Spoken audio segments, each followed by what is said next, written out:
Hey guys, how's it going? Today we're gonna work on spreading some more compost and planting up the containers in front of the barn. So the other day we got the flower bed right in front of the house done. It looks so great, and some friends of ours were visiting and helped us with that. And then the wind picked up 30 to 50 mile an hour gusts, which it's very hard to spread compost. It's hard to even stand out here when it's like that with all the powder kind of blowing through the air. So we packed it in that day. So we're gonna finish up the piles that we do have out here today. So this pile here where we took some for that front flower bed, we're hoping to, I don't know how far it's gonna stretch. It's probably not gonna do this whole space.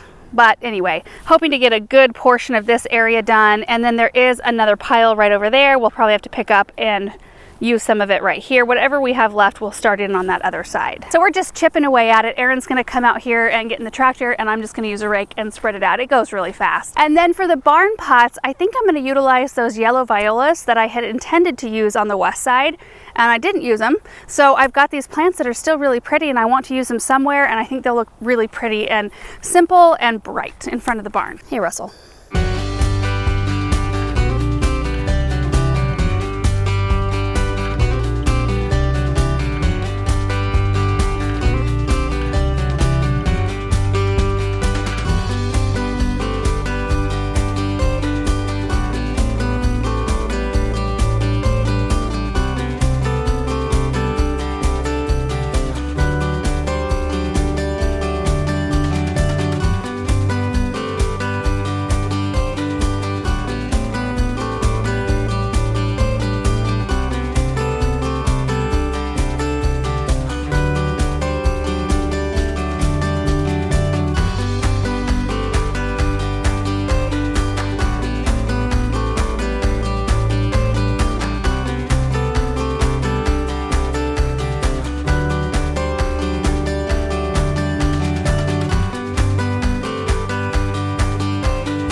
All right guys, I just want to show you what it's looking like so far. It's not quite done. I'm going to take a little break to get the barn pots done, but you have to see what it looks like. So much better. What we focused on were the larger open areas where we could easily get the tractor. These areas right here, you can see I skipped that. I also kind of skipped, we stopped right in there-ish, and we'll come in and just kind of scoop buckets out. You can see what's left in that pile there. We're gonna actually need to order more, but the pile's kind of low and it's very hard to scoop it without scooping up some of the light colored soil. So we'll go in with buckets, kind of scoop it up, and then we'll come in and just pour it around the edge. Isn't that a tremendous difference? Just seeing this versus this. It just brings such a rich look to the area. I love it. Now over here, the goal was just to cover the white powdery soil. So this area, or this line rather, is not super straight. We did decide that we're gonna go ahead and have both sides of the driveway lined with brick. I think like we had just thought about doing this side and eventually getting to this, but I think it'll be nice to have it done on both sides. It'll be tidy and done, and then we won't be, you know, dealing with the wavy line. And not even that, like I can handle that, but having rocks get into the flower beds and then mulch getting into the rocks, I don't know, that's always kind of a pain to keep them separate. And then let me show you what we're gonna do over here. Gosh, I can't even believe how much better that looks. So right here by these berry beds, we are gonna put a layer of wood chips. Rather than compost, because compost is expensive and wood chips are free. And I think the wood chips they are a lighter color, and I think the contrast will be nicer to have something light colored below. So we're gonna do like a couple feet around the berry beds, and then a few feet on this side, and it'll actually go all the way out to the gravel road over here, beyond the grape structure. This is where we're planting grapes next year. So the wood chips will go all the way here. They'll cover this whole pathway here, and then in between these beds, in between that bed and the first one here, and then this will all be grass. And there's kind of a look back toward the house there. Again, this area here will all be grass. I think Aaron's planning on seeding that this fall yet, so it'll be a nice emerald green border around this area. It's just looking so good. But for now, let's head to the barn. Let's get that project done, because it'll give my arms a break for a little bit. Spreading compost by hand, I mean, you guys know, I know a lot of you have done that with a rake, is very physically taxing. It's a great workout. So here are the 4 pots we're gonna plant up. These are 24 inches by 24 inch squares that we've had out here for a long time.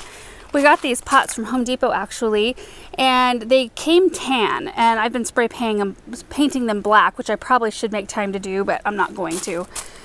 Usually we do that to cover like the hard water staining and just kind of spruce them up, but they look okay.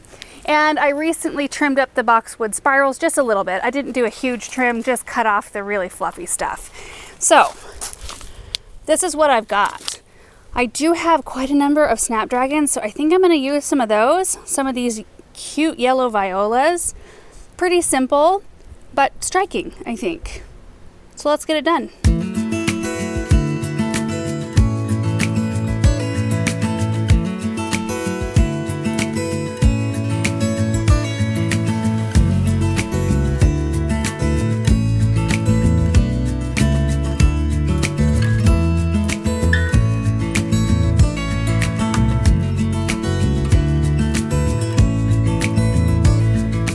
Guys, it's actually a new day. We got both projects completed. They're looking so great. So let's take a look. So the pots here in front of the barn ended up just very simple, but full and colorful. So I used the red snapdragons, the yellow violas, just several of each one of those. And I think it's really nice. I've kind of been into the no spiller sort of look lately, kind of cleaner. You can see the design of the pot as well as the flowers in them. Kind of like that. You can see how sunny this area is, especially here in the morning. But all of them are the same. I actually enjoyed the mix of annuals we had in here throughout the summer. It was the Supertunia Priscilla Improved, Cake Pops Purple Verbena, which is a new one, and they performed great. I'm trying to remember what else I put in there. They were all shades of purple, and while they were beautiful colors and they grew beautifully, they were really big and full, they didn't pop in front of the white barn. I think the colors were too pastel, so it's something I'm going to carry forward for next time. I think I need to do brighter colors that just show up against the light colored paint on the barn. So anyway, we learn every year, don't we? Like what we like in certain spots, what we don't like, and what we want to repeat or not, and all those sorts of things. Let's head out to the composted area. You guys are going to love it. I do. Doesn't that look so pretty? To see the compost or mulch or whatever you're using around plants, it automatically makes them look a lot better. So they look perked up. The whole edge looks really crisp. We only went a few feet back on this side. You know, we wanted to cover up the soil that had been exposed here when I edged. But we pretty much used that pile down. There's a tiny bit left there, but we're gonna have more delivered so that we can kind of keep working our way back. And now we can really clearly see where we need to come in with a little more grass seed. Honestly, that would actually fill up probably by some point next season if we just left it, but we'll go ahead and put a little bit more seed down. And we got wood chips around the berry beds. Now, I have not decided whether or not I'm going to continue planting right here and maybe widen that walkway around the ends a little bit more, or if I'm going to, next time we mulch, bring wood chips all the way out to the grass so we can kind of just access the berry beds really freely and openly. I'm not sure yet, because there's a lot of access all the way around them. You know, we can access them there, or if we turn down the pathway there, we can walk around them. We can't drive really well between them anyway. So I don't know, I'm just going to leave it like this for now. And I really wanted to use the compost all the way to the end so we could just see the grass pathway really clearly from start to finish. I think that contrast is nice though, because the beds are stained black. I need to wash them now that the powdery soil has been covered. I'll just hose them down and they'll stay nice and dark. But I think that that's a better look than using the dark compost right up against the black stain. It just would look like, I don't know, too much. Oh, I am just loving it. Now we have to do this exact same thing over here, which is about, I don't know, at least twice, if not more work than this side. Also, I can't remember if I already talked about this just because we started this video yesterday, but I do have a grouping of 3 Renaissance Reflection birch trees. This is the original one we planted in the beginning. We planted these 2 later on when it was super hot, and you can see that one in particular does not look happy, but it's gonna be fine, I think. It's still super flexible. There are new buds already forming. I think it just dropped its leaves, and it just needs to have a little bit of a winter's nap, and it'll come back fresh in the spring. I usually don't get too stressed out when things act weird the first year you're planting, especially if you're planting them right in the middle of a 100+ degree heat wave. You're kind of asking for it. I think the most exciting thing about this whole area is that all of this open space is all just sitting there ready for plants. And the way we're attacking this whole area is just kind of plopping whatever we like wherever we want it to be and planting it. And that might mean that we move some things or shift some things later on, but it's just so fun. It's a fun way to do it, not to have a very rigid or formal plan.